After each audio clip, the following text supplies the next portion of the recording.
Welcome to the STARS program, seniors taking active roles in society. And now, here's your host, ANITA FINLEY. I'm talking now with one of my most favorite guests in the whole world, Roberta Hladek. She's the CEO and co-founder of Energetic Matrix Church of Consciousness. And Roberta is someone who, she always has such wise words, and we have fun on the show, but this is not a fun time, Roberta, and I'm just so glad that you're here with us.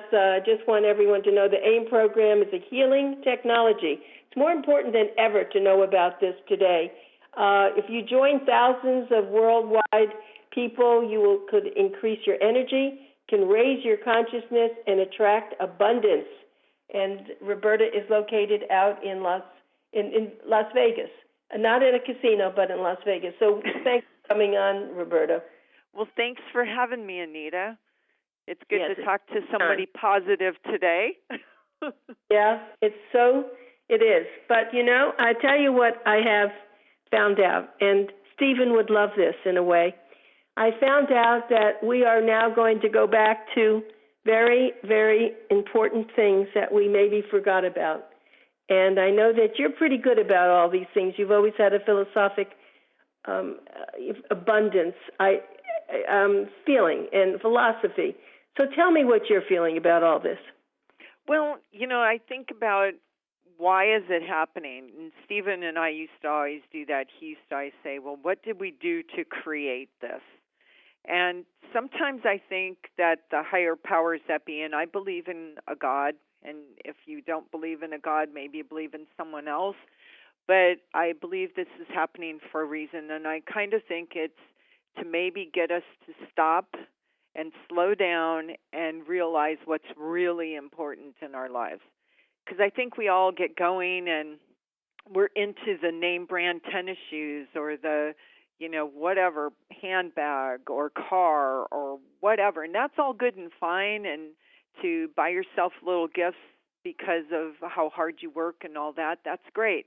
But I think what happens is we were going at such a clip, and I think we all forgot about the important things, and that's spirituality. A lot of young kids don't even know anything about going to church or having any kind of a spiritual belief. I think going back to the family, having dinner together, having to be with each other and maybe, you know, get along with each other and do something other than sit on our phones, because we've become, I don't know about you, but I go out to dinner once in a while and I see couples sit down at the table and they all pull out their phones. And I'm like, why are you spending money to go out to a restaurant and then you're all going to sit on your phones? What is that about? When I go out to a restaurant with my other half or with friends or whatever, I'm there to engage with them, and they're taking time out of their day to be with me. And I think it's very disrespectful to then get on your phone and you all sit there individually.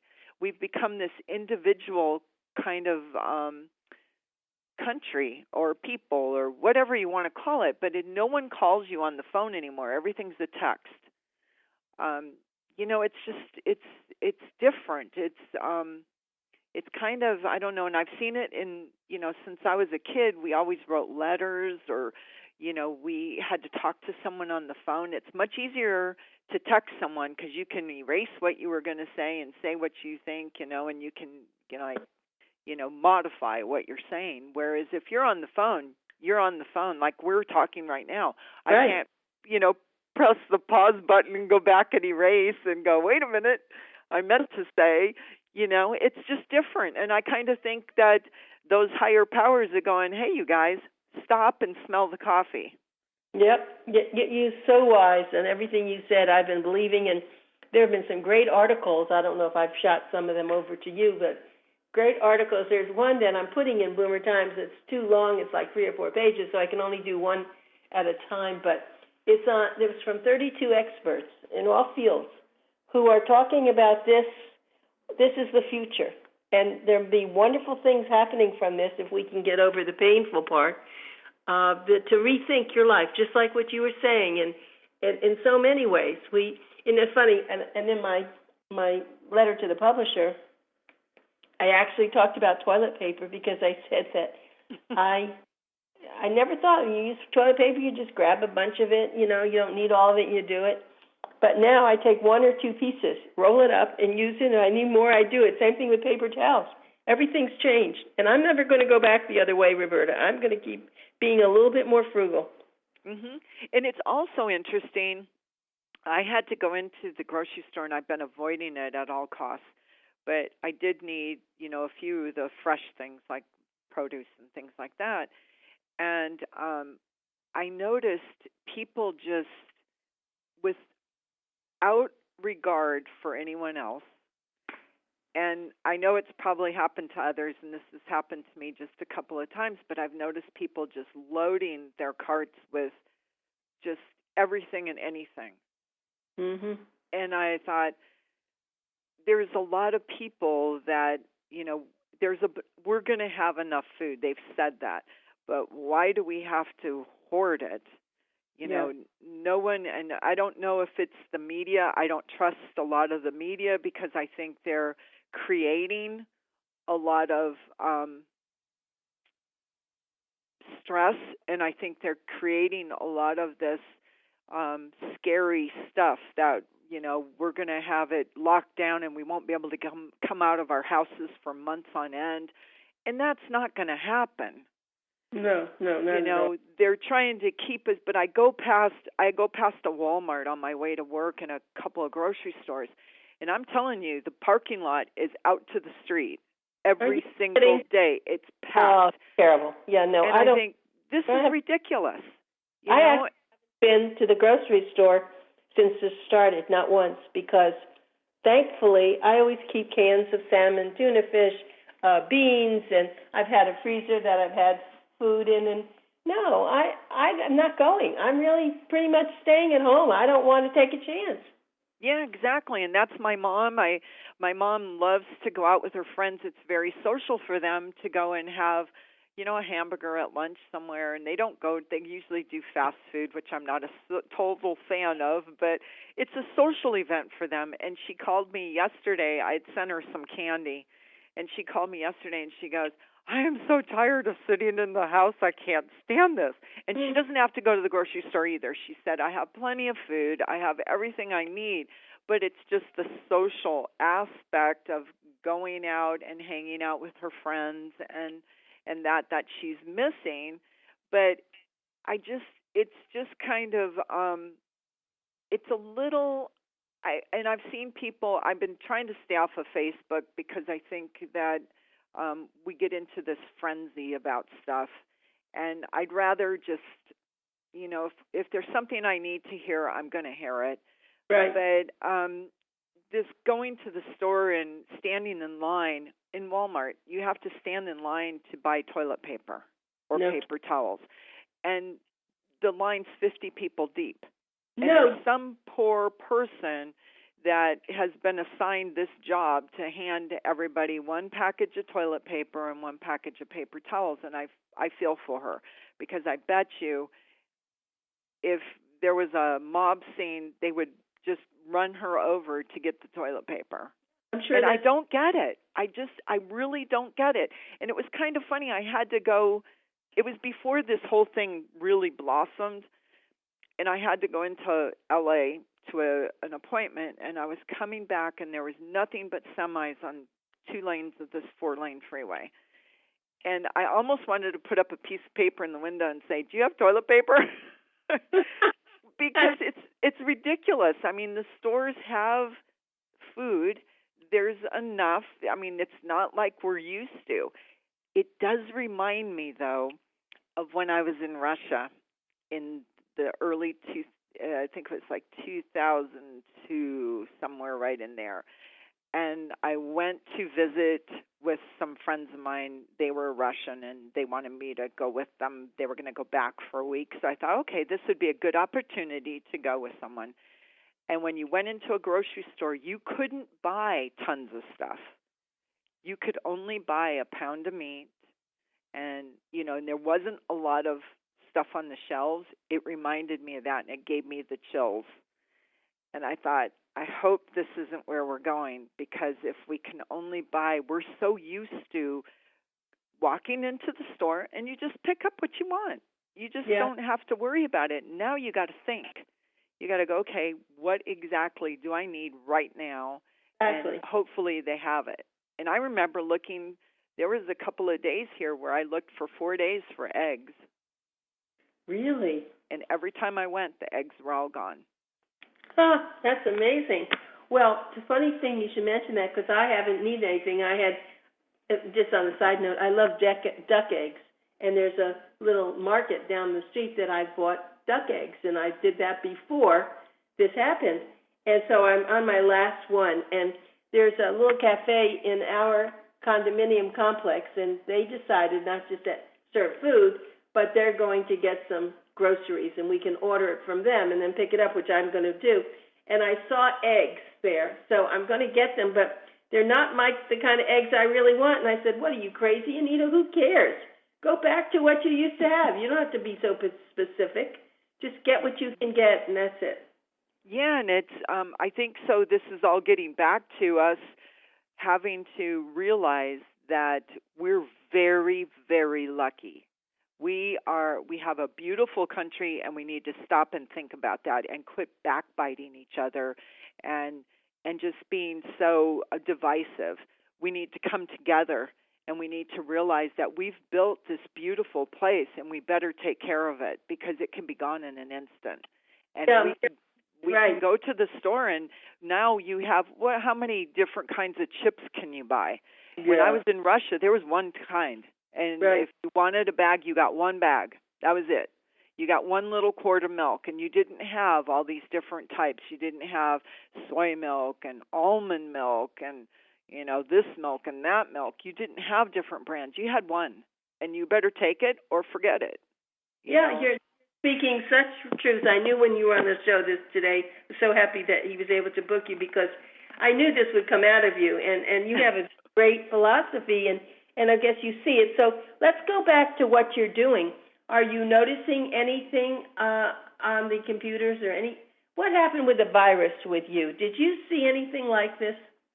Well, when I first heard about it back in December, I've been working on finding different frequencies to help us balance what would, if we were to get any type of a frequency like this. And I don't work on the health aspect, so it's more on a self-healing aspect. So when I'm finding frequencies, they are similar to whatever is out in the air and what I'm picking up. So I was working with a friend of mine as a researcher, and we were talking about it. And so we were working on it when I would see people in the news that were diagnosed with something. Then I would take a picture of them or download it off the internet or however, and then I would test them to make sure that I had whatever frequencies in them I had in the database so that they're available for all of us. And I've added, that's a wonderful thing that you did that. And I've added about 11 since December. So, knock on wood, so far, anyone that I've tested does not have something not in our database. So everything's been in the database, which I've been very fortunate, and I keep on it because these things, I think it's really important with these frequencies, not only for our self-healing, but for our emotional states and our spiritual state. And what we do is we raise the life force, which raises your immune system so that you have the opportunity to be able to fight better. And whether we get this or we don't get it, and what I've always said is it's how long are we down with it versus someone not on AIM. So I think with us, if my research is correct and the way we all feel about it, that it will lessen the time that we're down with it should we get it. And our probability of getting it is probably, I don't know. I can't really, I don't have any learning curve on this. And so I keep waiting for the shoe to drop. But I think we're beating it. I think as a country, we've all listened to what we're supposed to be doing. And it's kind of crazy, don't you think, that we have signs on the streets and everything that say wash your hands? I mean, come on. That's like we learned that when we were little kids. Your mom always said, wash your hands, but it's amazing how many people don't wash their hands. So I think it's with what I'm doing, and if we keep washing our hands, I think that we'll beat this and we'll get back to normal. It's crazy, Well, I want to just tell you, though, personally, I have been encouraged. Now, I'm not going out to the grocery store. I'm not doing those things. But knowing that I've been on the AIM program is certainly helpful for me. And I'm thinking about it because I am an older adult. I have had asthma, and I have high blood pressure. Even though I'm in very good health, those are symptoms that I have had. And I know by being on the AIM program, it's a cutting-edge thing for me that I know if I should get it, and hopefully I'm not, that it's going to help me. And I can't thank you and Stephen and, for starting something like this and allowing me to be a part of it. And I just want everyone to know it's not too late for you to join this program. It's called the AIM program, and it's a healing technology. And you've heard Colleen Haney on our show. She is one of their healing experts that she is a part of the organization. But you can join thousands worldwide who are on this, and you can increase your energy. You can raise your consciousness and attract abundance. And this is really, we're so blessed to have someone like Roberta Hladek, who is and she's a co-founder, and she works at this every day to be taking care of, just what you said. That was very smart that you did that you were tracking, took pictures of people and tracked it. Wow, that was good.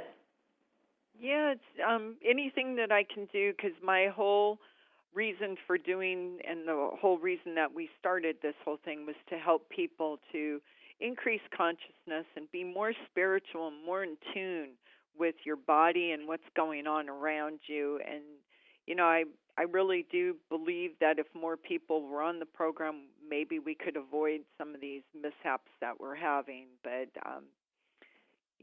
it's well worth it. I've had friends call me that have been on the fence, and they've been listening to me talk about this for years, and they've all decided to come on the program since this came up, thinking that they better, this is their light bulb went off and said, okay, now's the time. So there are good parts to this. I had a couple of people on this show just before you, and even a funeral director, big funeral director, and he was talking about it and what it's making people do. You have to rethink your life. And, yes, exactly. And don't be foolish. But you said something about people. Now here in South Florida, I don't notice people going to restaurants or because there is kind of a rule now that you can't do that. But yet, I was told there are places where people are ignoring it. That's foolish stuff. Well, here we have restaurants, but you can only do drive-through, or they'll bring it to your car door and you pay them. You can't go into a restaurant, walk in and pick up anything. It's all curbside or drive-through. And a lot of things are closed. And I do feel sorry for a lot of the small businesses, because they're the ones that are really being hurt by all of this, because they're not the big corporations that can just keep chugging along. And even if they're closed for a few months, they can still survive that. These small businesses and small mom and pop places we're going to probably see a lot of them not be available to us when this all breaks. So they're the ones that my heart goes out to. I feel very sorry for them. Well, I'm one of those small businesses, and hopefully we will get a check, which would be helpful. Yes. And you also are the same. Yeah, we're a small business as well. You are. And the big thing, though, is that I'm rethinking a lot of things, Roberta. Isn't that interesting? I've been on the fence about things, but now I'm going to bump up a lot more stuff. I'm re-looking at things, and I've had about 4 or 5 very close friends who are in marketing, and they've given me a lot of ideas.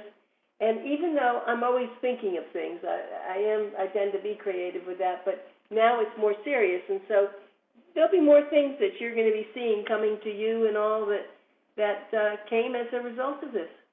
Yeah, I think there's going to be a lot of changes in our world and the way we do things when we come out of this on the other side. And I think that is the sunny part of this. And, hopefully everyone that has this particular deal gets over it quickly and gets back to feeling great, and that we all think about, I think like I said before, I think that's the reason. There's always a reason for things, and I think that's the reason is we needed to stop and, like you say, look up and see the beautiful sky above us and realize that, we have a great place, and we need to quit bashing it. Yes. And we need to come together and all be as one. We're all in this together, so let's make it a beautiful place again. Yeah, it's funny you should mention that because sometimes I do forget. Sometimes it's very dark here, but there's lights all around. It's not like in Las Vegas or some outer areas where it's just dark. You don't get the of homes lights.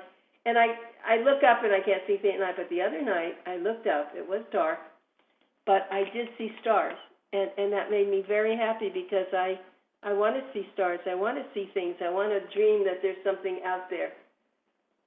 For sure. Definitely.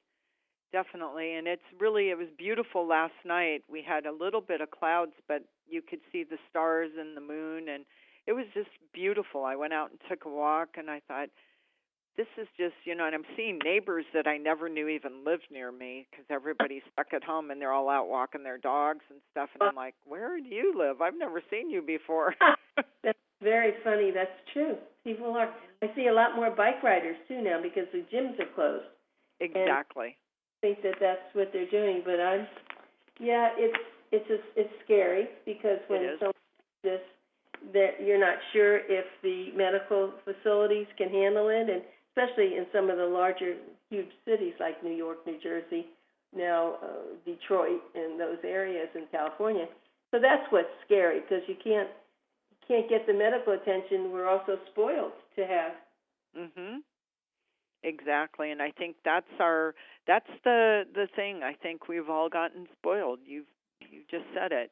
And I think now we're going to all think about what we have and be glad for and count our blessings, because I think that's what we haven't been doing. And I think this is a wake-up call for us and say. Well, the thing that I think is important, too, is that how many of us have ever really thought again about nurses and doctors, other than, well, they take our money or they do this or something, but now they really are the heroes. Absolutely. Our healthcare workers, definitely. They're dealing with this, and same with our police and our fire department. Right. Our first responders and the ambulance drivers. I mean, these people are out there trying to keep us all safe, and we need to support that. They're out there whether we like them or not, and a lot of people have varied opinions on this stuff. But, hey, when push comes to shove, they're there for you. Yeah, really. And I've read where there are these there are situations where they don't, as I'm sure you've seen on television, they don't even have masks or they don't have the proper equipment, and they're reusing their masks. They're doing things. I mean, it's like, and many of them are getting the virus. Mm-hmm. And a friend of mine is a pilot, and he flies cargo, and he said he has been working nonstop for 3 weeks. He's flown 36,000 miles, I think he said, and he's only flying basically medical supplies. Really? Oh, and he says just plain. And he said there's not enough pilots, and there's just not enough people to move this stuff, so they've had him working overtime, and he's been flying like crazy. Medical supplies all over. So he said, the stuff's out there. We just don't have enough manpower. And he said, if kids want a job flying, he said now's the time to start working on it because they're going to have a shortage. Yeah. Kind of like all the other occupations too. That the people, framers, the construction workers, and all these guys they're now reaching retirement, and there's not a lot of young people wanting to take over. So he was telling me, he said, boy, if you had kids that were thinking about, maybe being a pilot, go for it.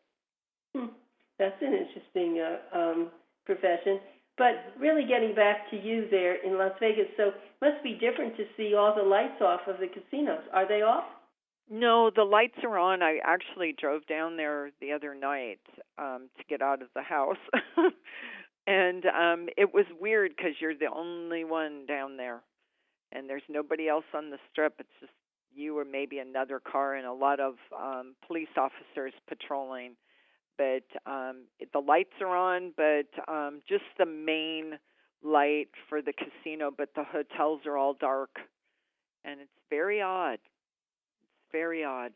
So what's going to happen to your community there? I mean, what will, I guess once they get started, do you think people now are going to be so crazy they're going to go and not work overtime, but play overtime because it's funny. I'm not missing all that particularly, but I guess I'm not. I don't know. I think when this all shakes out, I think everybody is going to be glad to get back to work, and the kids, will probably not be back in school, but maybe they will have them go back in school. I don't know, but I think everyone's going to be glad to get back to quote unquote normal and to interact with each other. I think that's what I'm missing. I'm missing seeing my friends and, being able to go out to dinner together and doing things like that. A friend of mine's a musician, and all of his work has been canceled, so he's kind of sitting idle waiting for, this all to blow over and to be able to get back out and do what he does. So it's going to be different, definitely different, but I think we're resilient, we're strong.